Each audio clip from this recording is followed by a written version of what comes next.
they never prepare you for what comes after. When the lights fall, when journeys end. We may lead lives of luxury now, but you often forget to appreciate it moment by moment. Life blends together, days become months, months become years, and suddenly you've spent an eternity doing the same damn thing. Until one day, something comes along and shakes things up. Maybe for a while, maybe just for a short time. But the thing I've learned in my very short years is something is always coming. And it's what you personally shape it into that dictates your experience. After my previous video essay garnered loads of traction, I realized this might actually be an angle to play. So thank you all so very much for enjoying my opinion. As someone who's had a history of bad things happening from opinion pieces, it's nice to be heard and appreciated. And I hope you all follow along as I find my voice throughout time. You'll see it's been a while. Life took its toll. And whilst it was difficult, I now stand at the beginning of what I hope is some of my best years of content. As I'm now able to do YouTube full-time and comfortably for the first time in my life, due to making some massive sacrifices for it. So I pray my coming work pays off.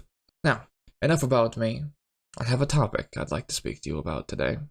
I think over my next year or so, I'll be delving into the unspoken rules of design, and how they've shaped gaming in their various ways. The rule I'd like to talk about today, we will call freshness. But first, a story. You see, after the last video, I've kept playing Guild Wars 2, and building on the foundation I had laid previously. Because you see, I ran into an interesting problem. I made that character with a specific playstyle in mind. A spin-to-win berserker. You see, when I watched PvP roaming montages when I got bored, I'd always see warriors chopping people in half with this Bladestorm-like ability. And it looked so fucking cool, it got me to re-download the game, prompting the previous video when I decided to make that warrior. And everything was going well, until I hit level 80, unlocked Berserker, and realized they had removed the fucking spin the previous month. Not the year, no, the previous month before I started playing. They nerfed Arc Divider back to a singular swing. So yeah, Warrior didn't last long. But I knew, after the reception of that video and how I felt playing myself, that I had a good conceptual basis, and I wanted to see what would happen if I expanded on that style. And boy was I not ready for what happened in the slightest. I started off small. Warrior didn't work out, so I opted for Necro, hoping to relive some of my time as a Dervish main when I unlocked Reaper. Keeping on this same concept, I invested in her. Mount skins, unique color scheme, her own set of crafting disciplines, and a self-crafted build that could rival the dumbest of my inventions. Necro was also my first light armor class, so it came completely fresh with no ascended gear, which led me to a pickle.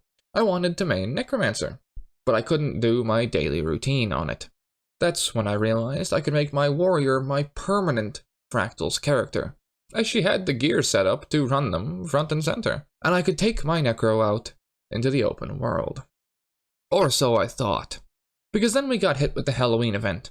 And if you know anything about Guild Wars 2, you know I spent 20 days mindlessly brain-offing the lab so I could get the account upgrades, but I spiced it up this time by running Harbinger, which I wound up realizing is horribly designed and anti-synergistic.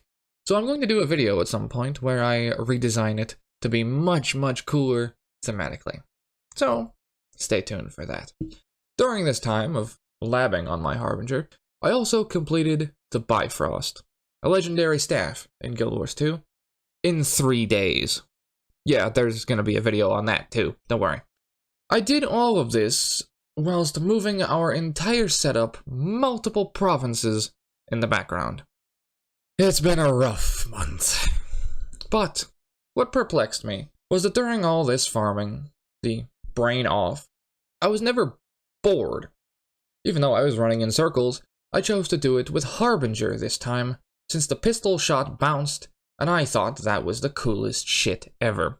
I'll take any time off of Thief I can get nowadays, honestly, but you know. Now, you fast forward to this week. We finally got set up. I opened Guild Wars 2, and I couldn't stand the sight nor thought of playing my Necro. But what I did learn as a side project during my time with her was that Necromancer is exceptionally easy to win with in PvP. Since after crafting my Bifrost, I went on a bit of a legendary kick and decided to work on the Ascension. Coupled with the fact I knew I still wanted a couple of legendaries, I was at an impasse. So much to do, so many builds to play and try out, so little time. And that's when it clicked. As I near the 2,000 hour mark in Guild Wars 2, I'm left with remnants of my past. Stories of different men told through character names and designs, covered in so much dust, I might break my sneezing record. My highest is 8 in a row, by the way. But I understood now what I had to do over the next few days.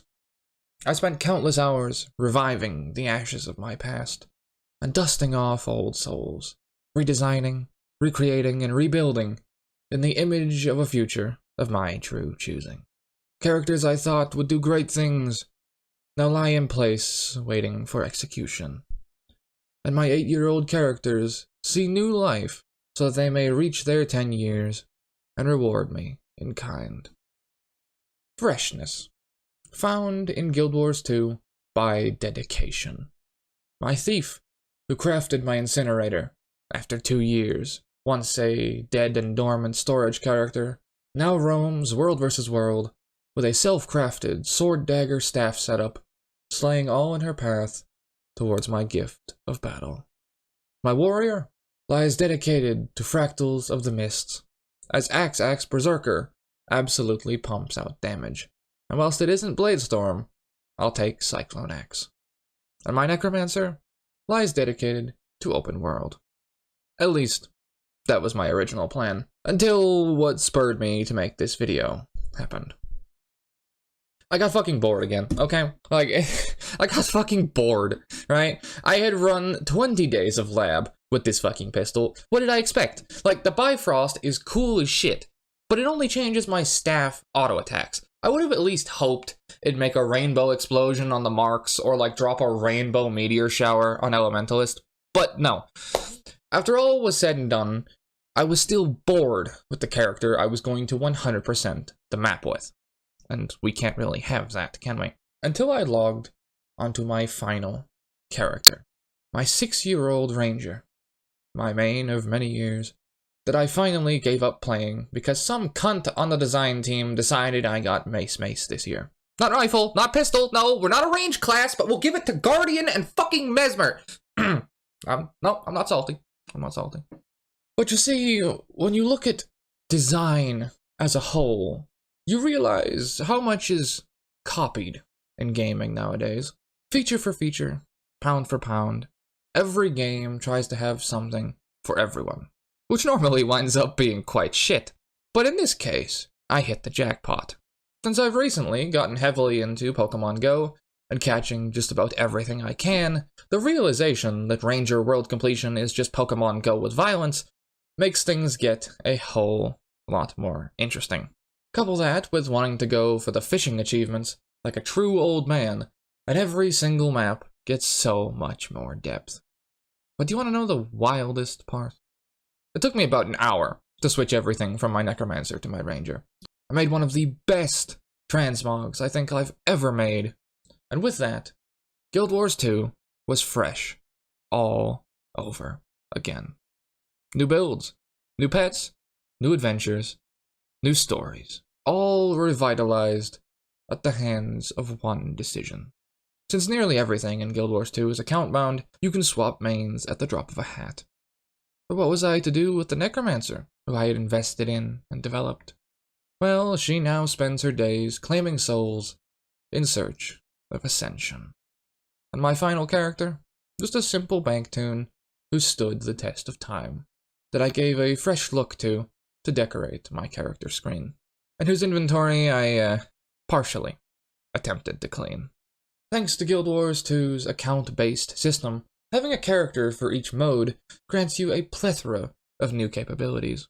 Pop all your PvP boosters on your PvP character, and watch them never tick down unless you log into it. Save inventory space by consolidating everything related to fractals on one character.